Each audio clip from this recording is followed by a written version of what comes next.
Hoje eu estou no analógico, né? Hoje nada de tablet, nada de celularzinho, nada de tela, nada disso. E eu achei que significava muito trazer essa Bíblia aqui. Essa Bíblia aqui tem 33 anos. 33 anos, né? Essa foi a primeira Bíblia que eu ganhei. E foi a primeira Bíblia que eu tinha para mim, né? Até por volta ali dos 12 anos, eu tive algumas Bíblias, mas era Bíblia emprestada, enfim. Aí, nesse dia aqui, nessa época aqui, os meus pais me deram essa Bíblia novinha. Ela hoje está toda rabiscada, sem dó, né? Toda marcada, enfim, das minhas devocionais, da época de adolescente, de palavras que eu recebi do Senhor, eu marquei aqui, né? E num dia como esse, num domingo da igreja perseguida, onde a gente está aqui gerando um ambiente de a gente poder se conectar com a realidade de cristãos que sofrem por causa da sua fé, por causa do Evangelho. Gente, eu tenho lá em casa, nós temos lá em casa, tranquilamente, no mínimo 7 Bíblias. Na minha sala, no meu escritório, eu tenho mais umas 10 Bíblias ou mais, tranquilamente. Então, só para mim, para minha família, lá em casa nós somos em 3 pessoas, mas a gente tem aproximadamente 20 Bíblias. Bíblia na linguagem de hoje, Bíblia na linguagem eu tenho Bíblia em hebraico, eu tenho Bíblia em russo, não sei nem para quê, eu nem falo russo, mas uma vez eu ganhei e eu guardei, né? Eu tenho Bíblia de estudo, eu tenho Bíblia com mapa, nova versão internacional, eu posso escolher a versão da Bíblia que eu quero estudar, que eu quero meditar, enfim. Mas sabe que cristãos que sofrem perseguição por causa do Evangelho, o ter uma Bíblia talvez seja motivo para eles perderem a casa onde eles moram. O ter uma Bíblia talvez seja motivo para eles irem para a cadeia e só saírem de lá depois de 10 anos, 20 anos, e tem gente que pega prisão perpétua, dependendo do lugar onde estiver. Tem pessoas que são torturadas, chicoteadas, que têm a mão amputada para nunca mais segurar uma Bíblia, ou coisas radicais. Pessoas que são, eu já falei, né, que perdem a casa, simplesmente por causa de terem uma Bíblia, um exemplar da palavra de Deus para si. Terem a liberdade de poder ter uma Bíblia e poder ler, não obrigado, mas porque deseja, de coração. E isso, queridos, faz, com certeza, dar muito mais valor para a preciosidade disso daqui.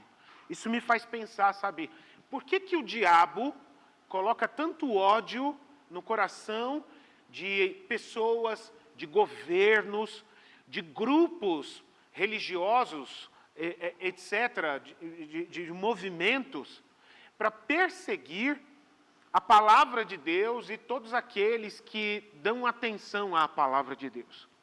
Eu fico pensando, deve ter algo muito poderoso aqui dentro. Deve ter algo muito precioso para que essas palavras suscitem tanto ódio e tanta retaliação em tantos lugares nessa terra.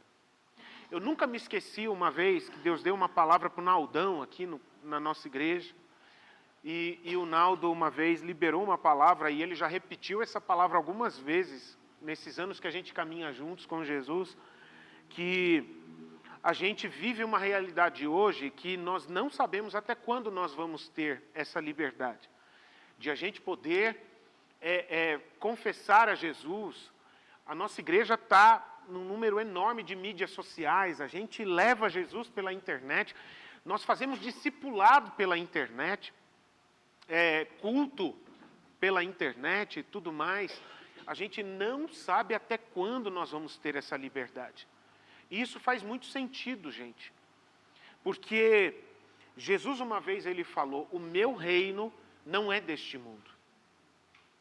Portanto, se o sistema deste mundo não me aceita e me odeia, também odiará vocês. E, portanto, queridos, a gente tem que entender o que é que significa viver Jesus. O contexto onde a gente vive, às vezes, deixa a gente um pouco mal acostumado. A gente tem que reconhecer isso.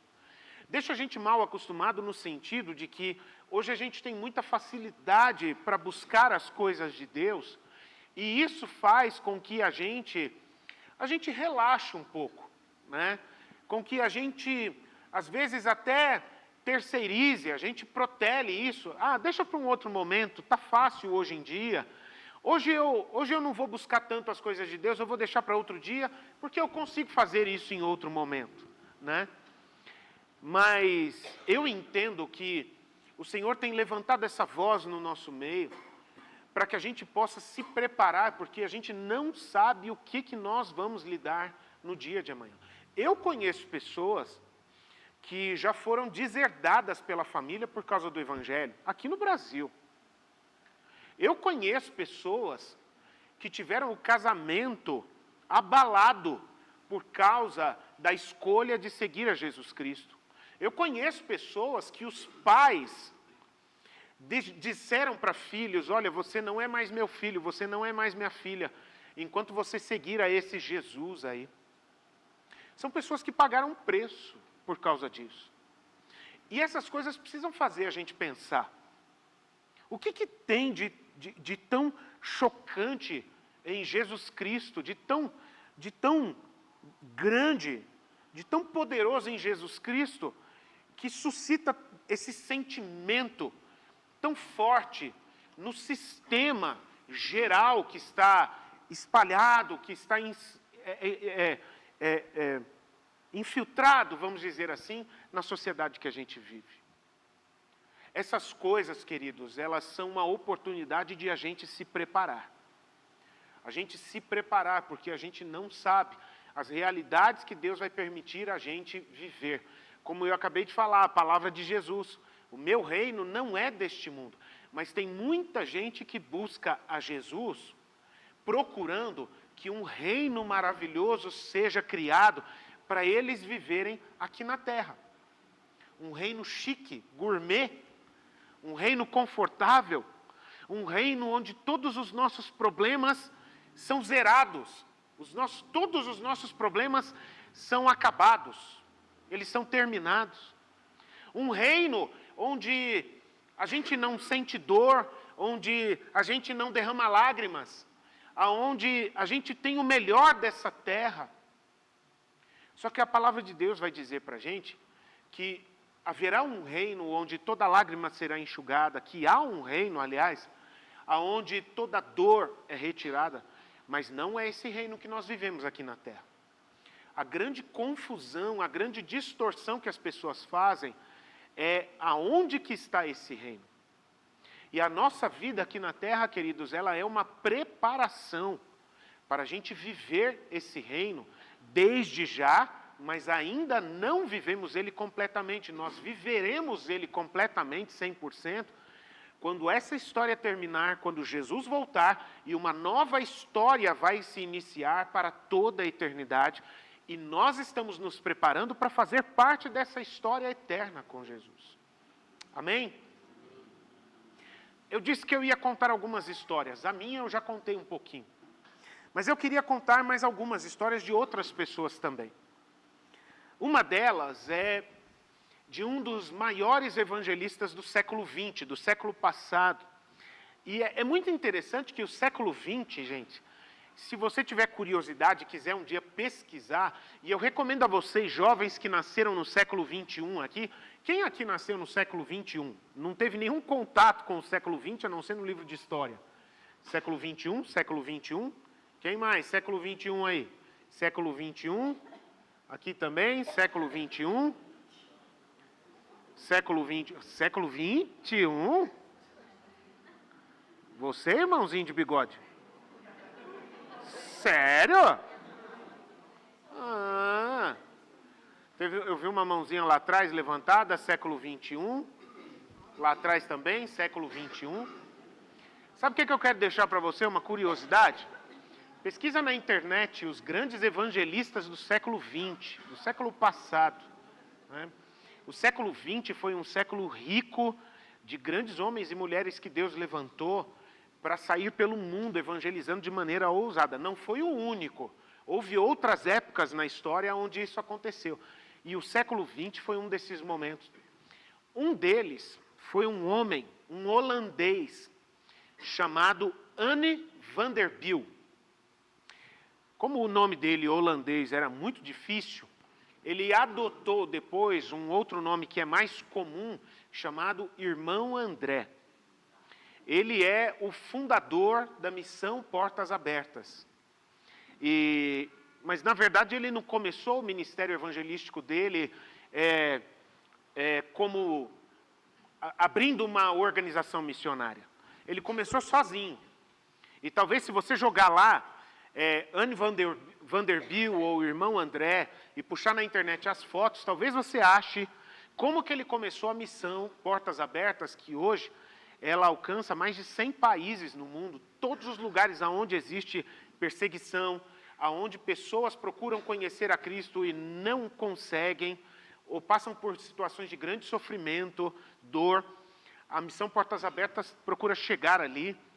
E ele começou, só ele, com um fusquinha. Um fusquinha, atravessando a Europa, indo na direção da Ásia e fazendo essa viagem. Esse fusquinha tinha, eu nem sei se esse fusquinha existe ainda hoje, ele teve milhões de quilômetros no painel dele, rodados. Né? E eu tenho aqui um pouquinho da história do Anne van der Bijl. Em que ele mostra um pouquinho, está aqui contado, né? Esse jovem holandês, a vida dele, quando ele era novo, não tinha muita serventia. Ele queria viver as suas próprias aventuras. Até que um dia, ele foi ferido durante a guerra na Indonésia. E ele viu seus sonhos ruírem. Enquanto ele se recuperava dos ferimentos, ele abriu a palavra de Deus e ele começou a ler. E então ele teve um encontro com Jesus, sozinho, ele com a Bíblia, e ele foi transformado. No ano de 1955, ele decidiu participar de um congresso comunista na cidade de Varsóvia, na Polônia, avisando que ele iria como um cristão. Em 15 de julho de 1955, ele iniciou a viagem que conheceu cristãos, ele iniciou a sua viagem e conheceu cristãos naquela região isolados. E ele percebeu a necessidade urgente de Bíblias e de apoio para que aquelas pessoas resistissem à perseguição. O jovem seguidor de Jesus disse sim ao chamado de Deus para apoiar cristãos perseguidos. Nascia, então, a missão Portas Abertas. Mais tarde, esse jovem passou a ser chamado de Irmão André e viveu aventuras reais para levar a palavra de Deus a lugares perigosos. A Bíblia está cheia de pessoas, dizia ele, cheia de pessoas comuns que foram a lugares impossíveis e fizeram coisas maravilhosas simplesmente porque decidiram obedecer a Deus. Ele testemunhava. E sabe, queridos, uma coisa que eu sei do testemunho do Anne van der Bijl é que as pessoas perguntam muito, você é louco, você ir para lugares perigosos, você tem família, por que você faz isso só para levar Bíblias para as pessoas e para ajudar as pessoas que sofrem por causa do Evangelho? Você não tinha coisa melhor para fazer? E ele sempre foi muito sincero em responder esse tipo de pergunta. Ele falou, eu nunca quis ir para lugares perigosos, eu nunca quis arriscar a minha vida.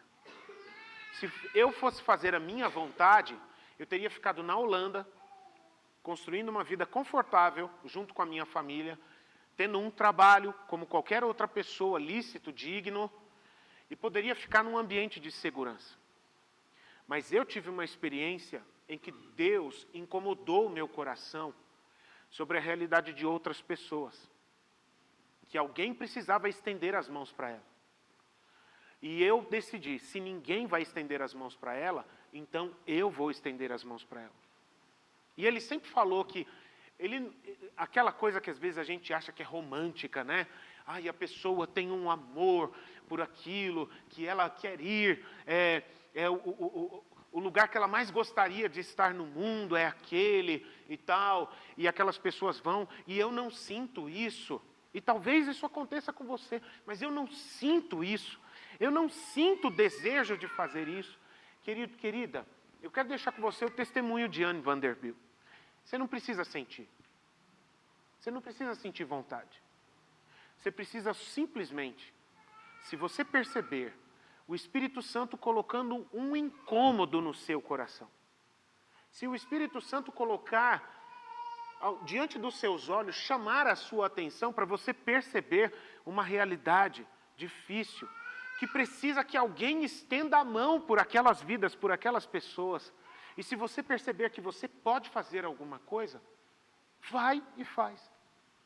Simplesmente isso. Só obedeça. Se o Espírito Santo falar com você. Esse é o testemunho desse homem aqui. E é muito interessante, eu já preguei sobre isso aqui, não faz muito tempo que eu falei sobre isso. Toda vez que a gente entra dando o primeiro passo com obediência, o amor vem depois. Às vezes você não precisa amar, mas precisa obedecer. Mas pode ter certeza, se você obedecer, um amor vai florescer, um amor maravilhoso vai florescer no seu coração depois. E isso vai tornar um combustível para você continuar e não parar de fazer a obra de Deus, de procurar ser bênção nessa terra, nas vidas de pessoas. Amém, gente? Eu quero contar também para vocês uma outra história. Eu quero contar mais duas histórias, na verdade. E esses dois nomes aqui, eles são fictícios, tá bem? Porque são pessoas que vivem em realidades onde, se eles forem identificados até pelo nome, o nosso culto vai ficar disponível na internet. Então, a gente não pode divulgar os nomes dessas pessoas, porque uma coisa leva a outra, essas pessoas podem ser perseguidas aonde elas estão, mais perseguidas aonde elas estão. Mas eu quero falar em primeiro lugar sobre um homem chamado Abdul Tariq, das Filipinas. Abdul cresceu sem conhecer a Jesus Cristo, sem conhecer a existência de Jesus. O seu pai era um imã. Alguém aqui sabe o que é um imã? Não é imã. Imã é outra coisa. Um imã? Não. Um imã é um líder na religião islâmica. Ok? É um nível de liderança na religião islâmica. O pai de Abdul Tariq era um imã que abandonou a sua família para ter a liberdade de beber e de se envolver com imoralidade. Para apoiar a sua mãe no sustento dos seus 3 irmãos, o jovem Abdul se tornou um garoto de recados para grupos criminosos aonde ele morava. E depois ele passou a receber ordens para roubar e matar pessoas. Para fugir da polícia, ele aceitou participar de um projeto de ensino de agricultura, que tinha lições sobre a Bíblia. Ele não gostava das aulas, porque elas pareciam que estavam sempre falando sobre a sua vida.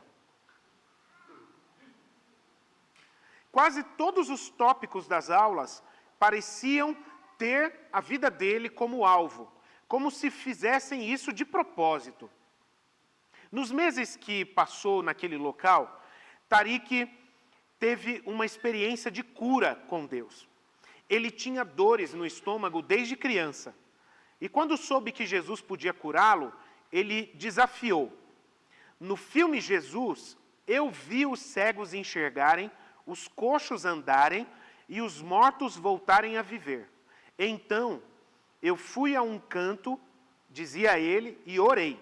Se você é realmente Isa al-Masih, que é o jeito que os muçulmanos se referem a Jesus Cristo, Isa al-Masih, então cure-me. Tariq nunca mais sentiu aquela dor. mas ainda tinha dificuldade para enxergar Jesus como Filho de Deus. Ele havia aprendido que Jesus era apenas um mensageiro. O jovem, então, passou a sonhar que expulsava demônios em nome de Cristo. E isso realmente aconteceu 2 vezes. Então ele reconheceu o poder que havia em Jesus e passou a buscá-lo. A convite de um missionário, este novo cristão se inscreveu em aulas de alfabetização e aprendeu a ler e a meditar na Bíblia. Então, ele pediu um exemplar da Bíblia ao missionário e passou a lê-la em casa. Numa madrugada, Tariq sentiu que Deus o estava chamando. Eu não sabia, dizia ele, como abrir a Bíblia, mas abri.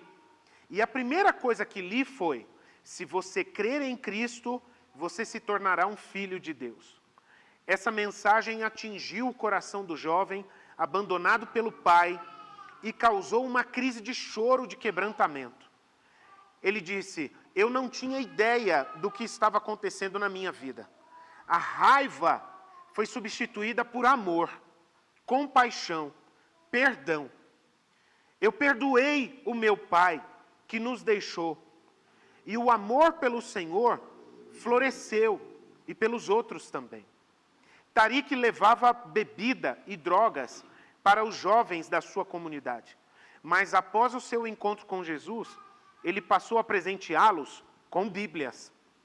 A ousadia desse cristão em evangelizar resultou em uma convocação para comparecer a um acampamento de um grupo rebelde.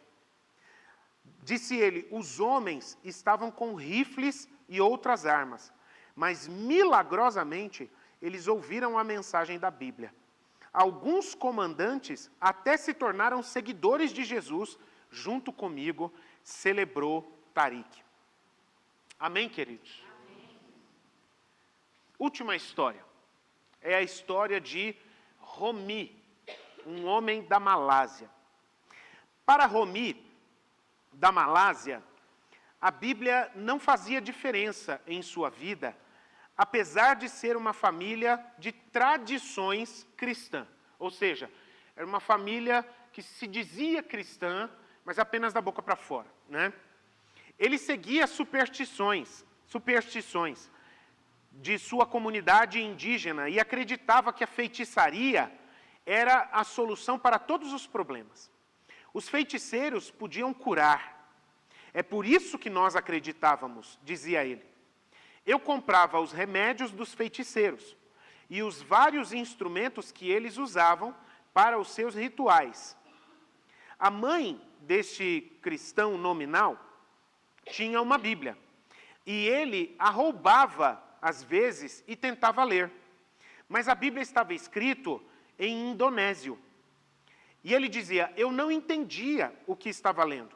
Eu não sabia, não havia ninguém para me ensinar sobre as Escrituras e o que elas significavam. Na escola, Romi aprendia que Jesus era um profeta de Deus. No ano de 2000, um evangelista chinês chegou à Indonésia, a Malásia, a aldeia onde ele morava, e explicou quem era Jesus, o que significava seguir a Jesus e como ler a Bíblia. Então, Romi decidiu seguir a Jesus e foi discipulado por um pastor que foi viver naquela comunidade indígena. Romi e outros irmãos na fé foram presenteados com exemplares da Bíblia em sua língua, que facilitou o entendimento da palavra de Deus. E afirmava o cristão: agora nós sabemos como orar e compartilhar o que aprendemos da Bíblia. Tiveram uma experiência do discipulado, né? Eles aprenderam com aqueles outros cristãos e passaram a saber viver Jesus e ajudar outras pessoas também, né? Discipulado é maravilhoso, né? O caminho de Cristo mesmo. Romi foi transformado por Jesus e isso resultou no afastamento dos seus amigos e até dos familiares. Ele lamentava dizendo: eu tenho vizinhos e amigos que têm visões diferentes das minhas. eles não se importam ou não querem mais sair comigo. Todos os dias, Romi é pressionado a abandonar a fé para ter uma posição de importância na comunidade e receber benefícios governamentais. Mas ele se nega a deixar seu Salvador. Ele conclui: não importa os testes ou as propostas que nós recebemos. Acreditamos em Jesus, acreditamos que Ele está vivo e que Ele é digno da nossa adoração. Nós vamos permanecer fiéis a Ele. Romi reconhece que a conversão começa com o contato e o entendimento da Bíblia. Ele finaliza dizendo: para mim, a Bíblia é extremamente importante porque ela responde a nossas perguntas. É como se estivéssemos conversando com Deus. O que ela diz que não podemos fazer é como se Deus estivesse nos dizendo diretamente. Amém, queridos? Gente, deixa eu perguntar uma coisa para vocês, só para você pensar junto comigo. Qual que é a igreja normal? Qual que é a igreja anormal, à luz da palavra de Deus? A igreja perseguida, a igreja fugitiva, a igreja que sofre ataques, cristãos que sofrem retaliações por causa da sua fé, ou aquela igreja estável, chique, confortável, onde as pessoas vivem ali de uma maneira tranquila, elas veem seus problemas sendo resolvidos, enfim.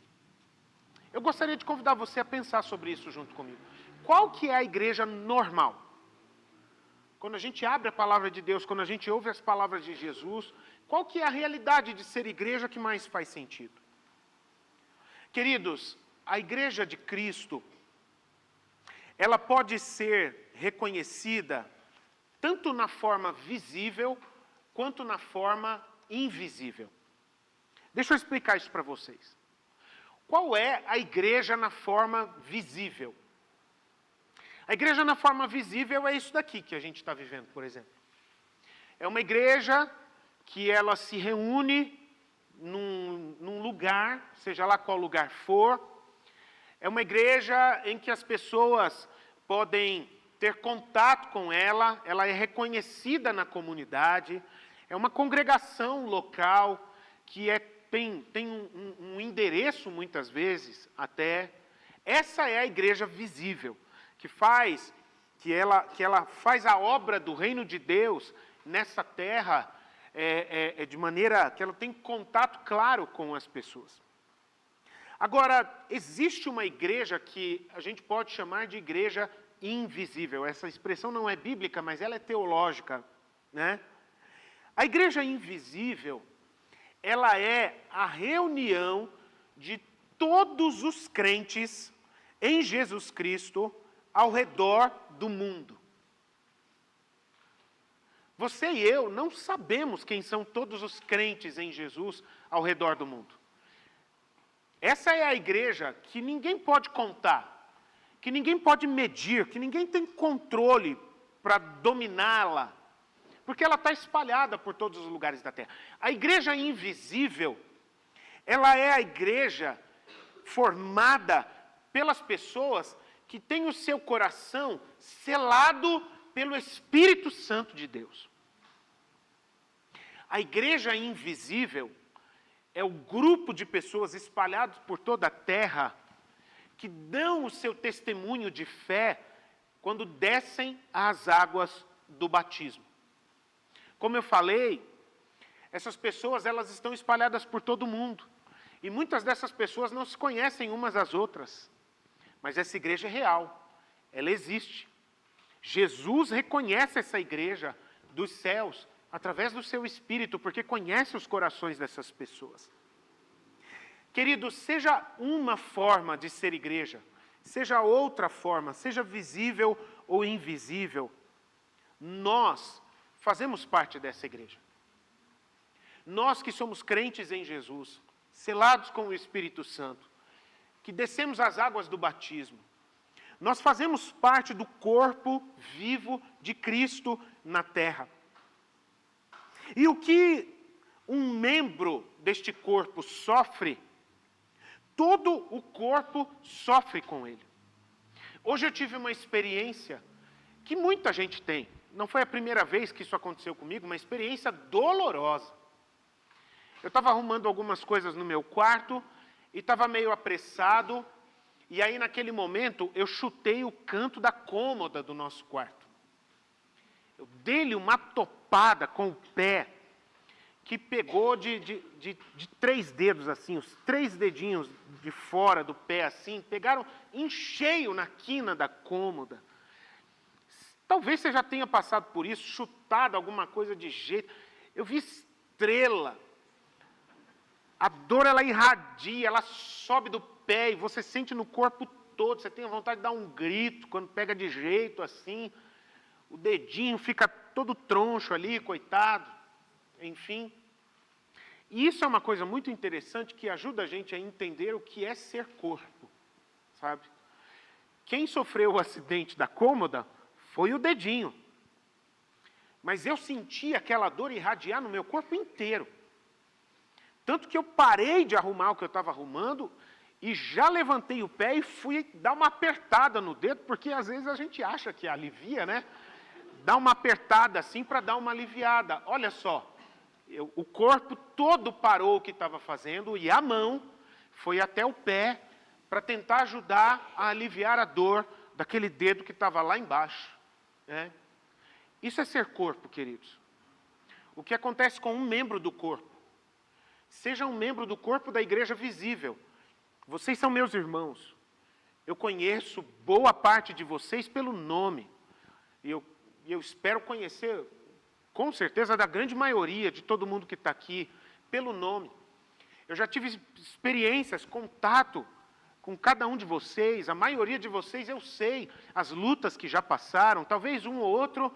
Por causa da igreja, a igreja vai crescendo, pessoas vão vindo, enfim. Eu não consigo saber exatamente da história de todo mundo. Mas eu sei de muitos. Né?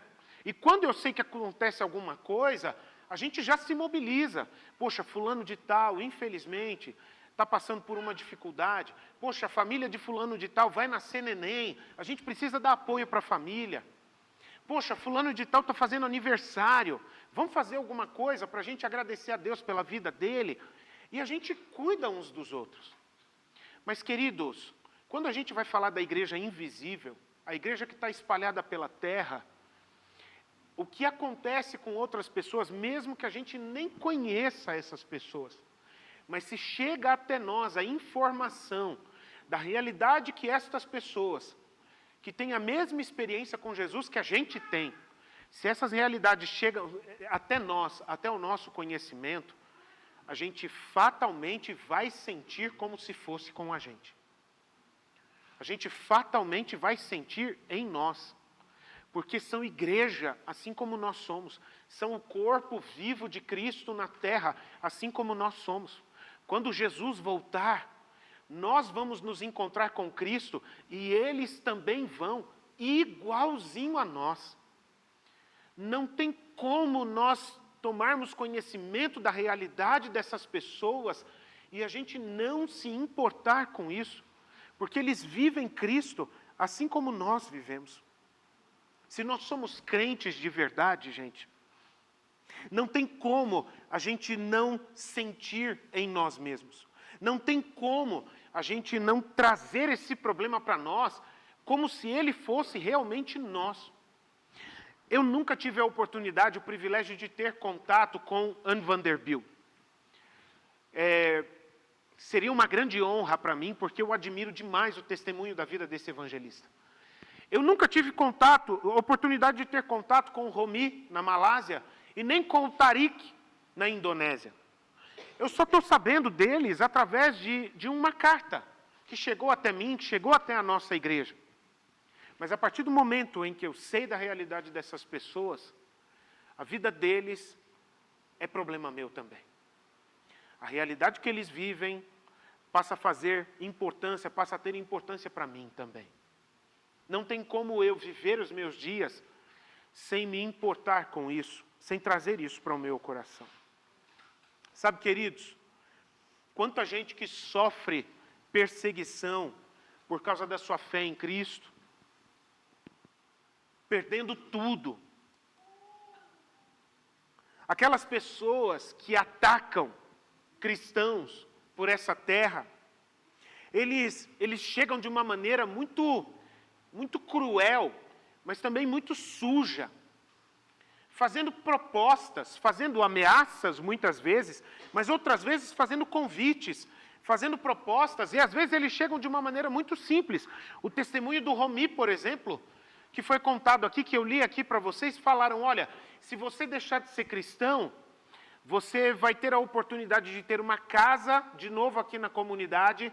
Nós vamos abrir a porta para você ter um cargo de importância aqui na comunidade. As portas vão se abrir para você aqui. Você só precisa fazer uma decisão de deixar de seguir a Jesus Cristo.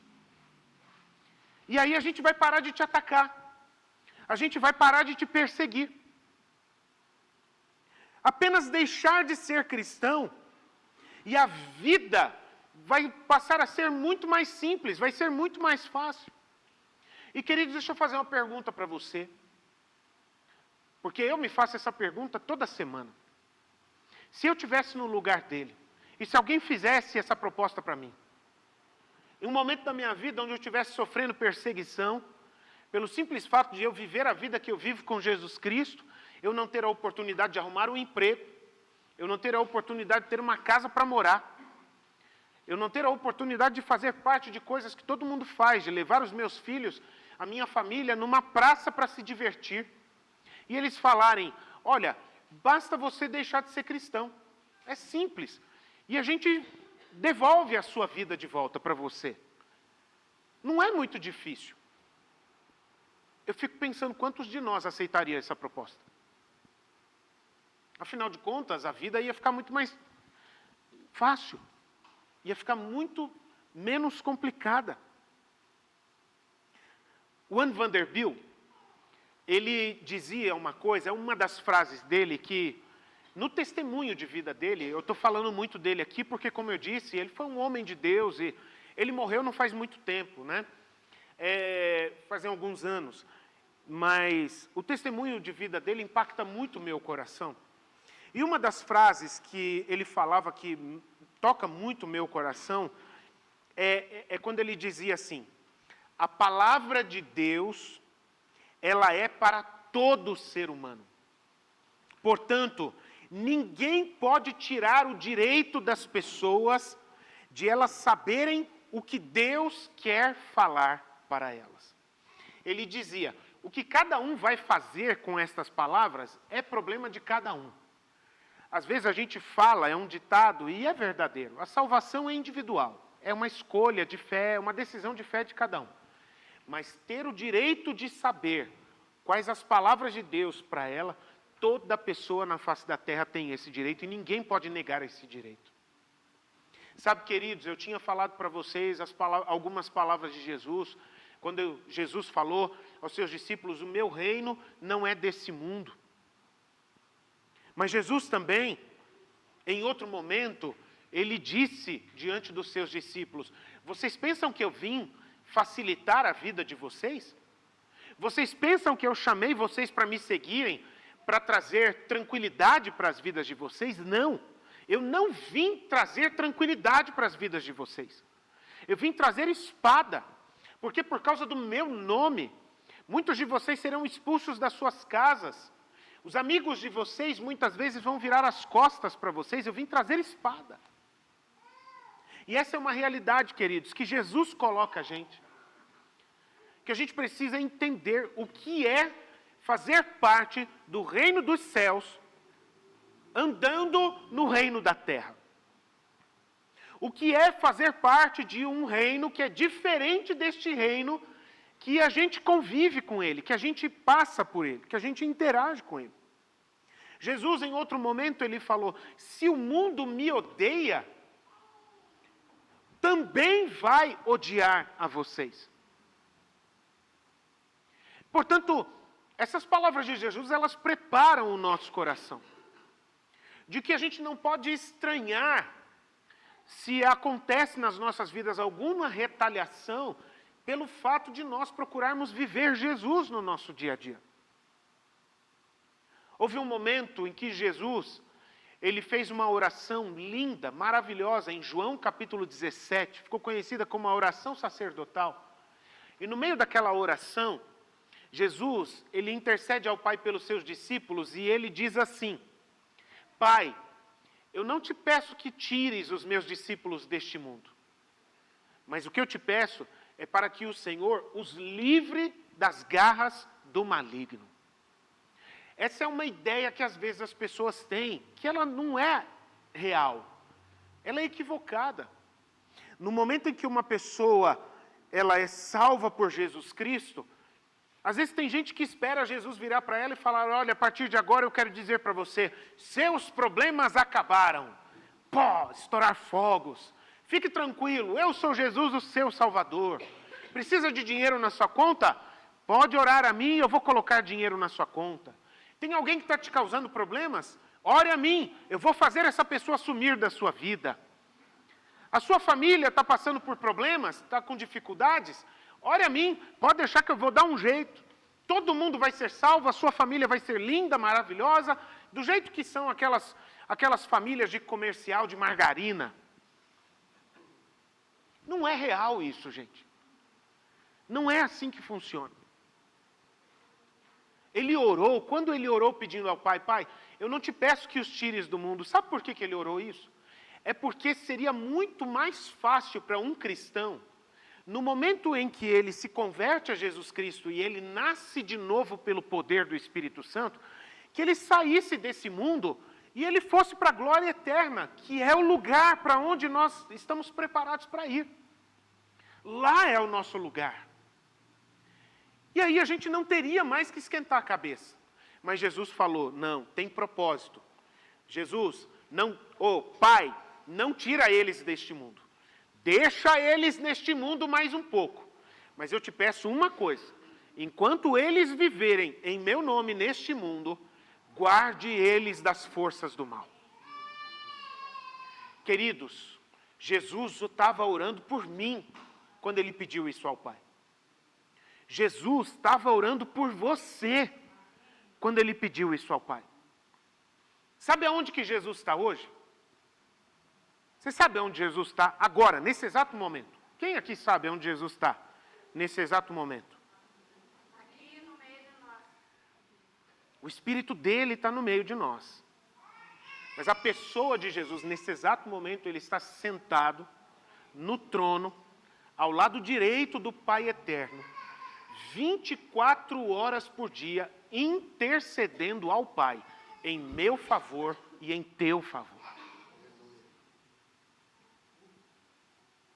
Ele está sondando as nossas vidas o tempo todo, pedindo ao Pai que nos guarde, que nos abençoe, que nos proteja, que nos sustente. Querido, querida, você já é abençoado por Deus, você não será abençoado por Deus. Você tem o Espírito Santo presente na sua vida, você tem os anjos de Deus ao redor de você para te livrar, você tem o Filho intercedendo ao Pai 24 horas por você. Você é um vencedor, você é uma vencedora. Foi por isso que Jesus fez essa oração. Jesus, quando estava ministrando o Sermão do Monte, lá em Mateus fica o Sermão do Monte de maneira mais completa, né? Lucas também registrou uma parte do Sermão do Monte, mas Jesus, quando começa o Sermão do Monte, Mateus 5, 6 e 7, logo no começo do Sermão do Monte, Jesus começa a liberar palavras de bênção, quando ele fala: bem-aventurados, felizes são as pessoas misericordiosas, felizes são as pessoas que têm fome e sede de justiça. Aí ele vai falando um monte de bem-aventuranças. Aí ele termina, nos versos 10, o 11 e o 12, e ele fala: felizes também serão vocês, que forem perseguidos, Como assim, Jesus? Pirou? Feliz por ser perseguido? Felizes serão vocês que forem atacados e sofrerem todo tipo de retaliação por causa do meu nome. Como assim, Jesus? Ele fala, sim, são felizes. Vocês se reconheçam como felizes, porque será grande a sua recompensa nos céus.